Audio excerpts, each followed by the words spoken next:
ಮೊದಲಾದ ಮಹಿಳಾ ಮಣಿಗಳನ್ನು ನಾವು ಪ್ರತಿದಿನ ಒಂದಲ್ಲ ಒಂದು ಕಾರಣದಿಂದ ನೆನೆಸಿಕೊಳ್ಳುತ್ತೇವೆ. ಇವರು ತಮ್ಮ ಬಾಳನ್ನು ಒಂದು ಗುಣಾವೇಶದಿಂದ ಬೆಳಗಿದರು. ಬದುಕಿನಲ್ಲಿ ಒಂದು ಆದರ್ಶವನ್ನು ಸಾಧಿಸಿದರು. ಮಾನವರಿಗೆ ಇವರು ಪುರಾಣ ವ್ಯಕ್ತಿಗಳು. ಅವರ ಗುಣಸಮೂಹವನ್ನೇ ಜೀವನದಲ್ಲಿ ತಂದು ಪೂರ್ಣವಾದ ಬದುಕನ್ನು ಬಾಳಿದ ಚಾರಿತ್ರಿಕ ವ್ಯಕ್ತಿಯೊಬ್ಬಳನ್ನು ನಾವು ಕೇಳಿದ್ದೇವೆ. ಅವಳ ಹೆಸರು ಪ್ರಸನ್ನ ರಾಣಿಯವೇ. ಅವಳು ಬಾಳಿದ್ದು ಕನ್ನಡದ ನೆಲದಲ್ಲಿ, ಜೀವಿಸಿದ್ದು ಕನ್ನಡ ಗರಿಗಾಗಿ, ಉದ್ಧಾರ ಮಾಡಿದ್ದು ಕನ್ನಡಿಗರನ್ನು. ಅವಳೇ ಅತ್ತಿಮಬ್ಬೆ. ಸುಮಾರು 1000 ವರ್ಷದ ಹಿಂದೆ ಬಾಳಿದವಳು.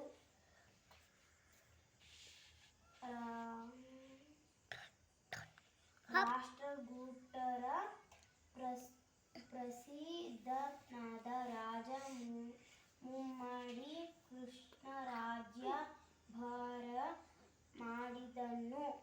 ಶಾಂತಿ ಪುರಾಣವೆಂಬ ಪುರಾಣ ಬರೆದ ಪೊನ್ನನಿಗೆ ಕವಿ ಚಕ್ರವರ್ತಿ ಎಂಬ ಬಿರುದನ್ನು ಕೊಟ್ಟವನು ಅವನೇನೆ.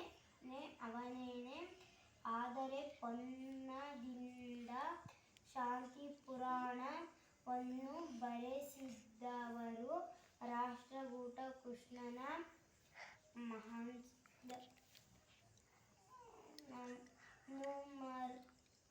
ಮುಮ್ಮಡಿ ತೈಲಕನ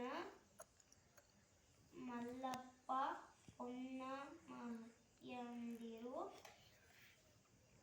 ಆಗಿನ ಕಾಲಕ್ಕೆ ಸಂಪದ್ಭರಿತವಾದ ನಾಡು.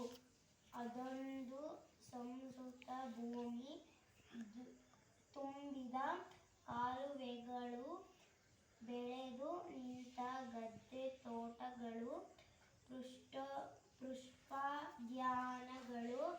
ತೆಂಗಿನ ತೋಟಗಳು, ಬಾಳೆಯ ತೋಪುಗಳು, ಹೀಗೆ ಬೆಳೆಗಳಿಂದ ಸಮೃದ್ಧವಾದ ನಾಡು. ಅದು ಅಲ್ಲದೆ ಅದು ನಾದನಕ್ಕೆ ಬೀಡು. ಜನರ ತವರು. ಆ ನಾಡಿನಲ್ಲಿ ಕಮ್ಮೆ ದೇಶ ಒಂದು ಭಾಗ.